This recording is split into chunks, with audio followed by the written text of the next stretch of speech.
Características del mueble barroco.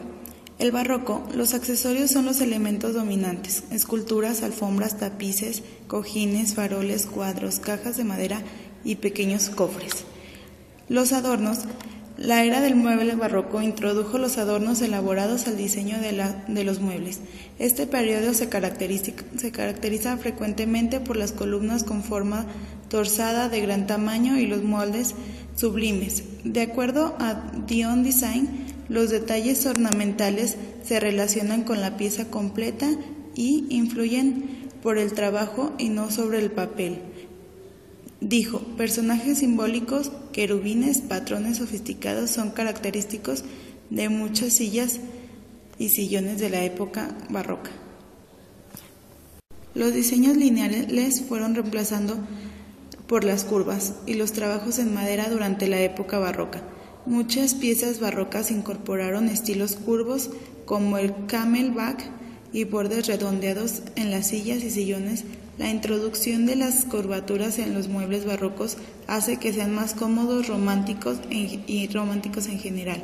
Los dueños de casas adineradas usaban estas piezas lujosas para que sus salas de estar y recepción estén a la moda. Trabajo en nogal. El nogal reemplazó a la madera como el roble y el pino durante la era barroca. Tonos profundos y lujosos del nogal le agregaban calidez y belleza a los detalles de la madera tan aparente en el diseño barroco. Los tonos más oscuros de madera tienden a hacer que la habitación se vea más misteriosa y colosal y centra su atención en la limpieza individual de la madera.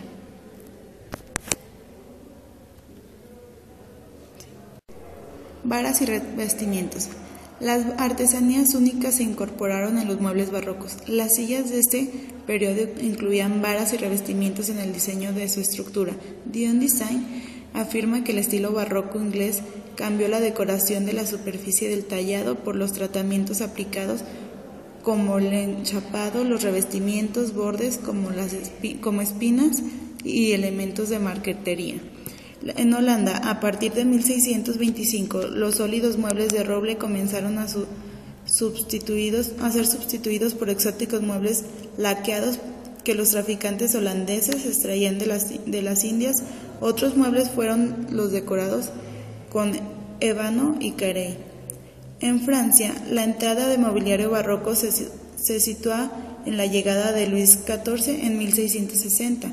En Alemania, el cambio se da tras la Guerra de 30 años en 1648.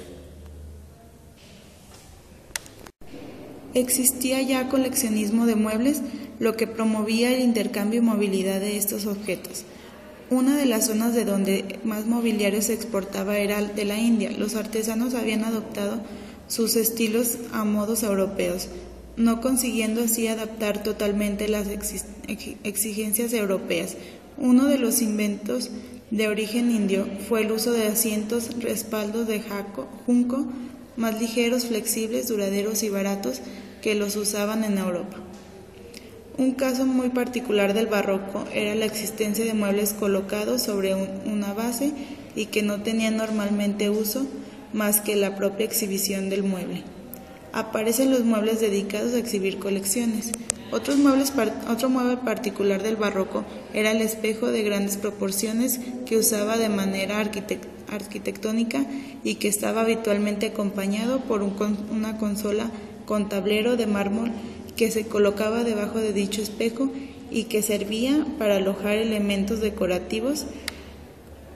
El espejo adquirió una utilidad eminentemente práctica, ya que servía para iluminar la estancia gracias a la capacidad de reflexión de luz. El mueble barroco, estilo Luis XIV. Este estilo data entre los años 1675 y 1715. Ciertamente resume las aspiraciones de grandiosidad decorativa de las monarquías europeas del siglo XVII. Hay que empezar diciendo de él que se inspira claramente en el diseño italiano. En Francia, un diseñador destacado fue Charles Le Brun y Gobelinos. En 1667, Luis XIV concentró un inmenso poder creativo sumando artistas locales y foráneos en las industrias denominadas manufacturas de gobelinos. Estas fueron compuestas por orfebres, tapiceros, grabadores, broncistas, estucadores y ebanistas. Lebrun y Gobelinos recogían dos principios estilísticos. El primero era que las proporciones debían ser majestuosas y tenía que haber un juego equilibrado de verticales y horizontales. El segundo era lograr una suntuosidad, combinando técnicas y materiales, que enriquezcan la pieza de texturas y colores contrastados. Aquí el cromatismo de estilo Luis XIV es menos brillante que el del italiano y más dramático. Granate, negro, gris, azules y verdes secundarios y oscuros fueron los colores principales y claro, siempre acompañados de elementos dorados. El acanto, los trofeos y los grotescos son los motivos más característicos del barroco, sea o no Luis XIV. Los grotescos pueden incluir trofeos militares, como yelmos y corazas, también ornato vegetal como acanto aislado, enroleos o guirnaldas, y figuras alegóricas, mascarones y olifantes. El gran creador de grotescos fue Jean Lepautre, y sus diseños fueron imitados en toda Europa. Esta imagen nos muestra unos ejemplos de grotescos de Lepautre. En esta otra podemos apreciar acanto en roleos de Lepautre. Sillón Luis XIV. Amplio respaldo tapizado, reposabrazos terminados en voluta y chambrana en H. También son típicas las chambranas en X.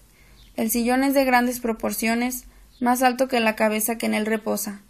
Apoyos con perfil de estípite o ménsula, y reforzados por chambranas en X o H, sometidas a trazados curvos, ricas tapicerías, terciopelos, satenes, damascos y brocados. Mazarino decorado con marquetería y bronce dorado. El buró puede componerse de tres cuerpos, los laterales y el central para cajones, como se muestra en el buró mazarino. Este modelo con chambrana es más antiguo que el buró plano. Consola de talla muy vigorosa, chambrana en X centrada por un mascarón. La consola es mesa de arrimar que solamente decora. Armario magistral de Boulle. Sobre laca negra, exhibe minuciosa taracea mil flores en los batientes, así como marquetería metálica. Las bisagras son al mismo tiempo funcionales y decorativas. Inglaterra. El mueble inglés equivalente de Luis XIV es menos ostentoso y le denominan en las islas William y Mary, Guillermo y María. Estos son ejemplos de sillones Guillermo y María, emulando el Luis XIV. Aquí las estructuras del respaldo se esconden. Confesional y escabel Guillermo y María, imitando la chambrana en X de Luis XIV. La tipología del sillón confesional nace también en el siglo XVII. Países Bajos. El barroco allí fue cosa de Rubens y Rembrandt, y no afecta apenas a la decoración. A través de los cuadros de interior debidos a Vermeer se vislumbra una decoración austera, muy cercana a la herreriana española, y muebles de talla geométrica como el jacobino de los ingleses. Este es un armario decorado por Jan van Meckeren con marquetería mil flores, especialidad holandesa y chambrana en H. El estilo Luis XV data entre los años 1715 a 1774. Este periodo además recibe el nombre de Pompadour, en honor a Madame Pompadour, amante de Luis XV. Basado en los motivos de rocas y conchas, este estilo nos ofrece unos muebles más graciosos y en una escala más íntima. Muy interesantes resultaron los motivos llamados cartoches, de líneas retorcidas y aplicadas sobre todo a las cerraduras y bocallaves. En los muebles fue abundante la marquetería y el chapeado, con maderas exóticas formando cuadros o mosaicos, con maderas de diferentes colores. Las maderas más utilizadas eran las de árboles frutales, especialmente la de peral y el ébano, y los colores de modas en este estilo fueron los tonos apagados, verdes y azules, suaves, dorados, rosas y beige. Los motivos principales aplicados al mobiliario fueron los fileteados, los sanjes, rosáceas y líneas geométricas. Aparecieron y se perfeccionaron muchas formas, tales como la silla duchesse, la bergère y la chaise lounge. También hacen su aparición una serie de nuevos diseños de mesas, entre las que figura la mesa toilette y la de té.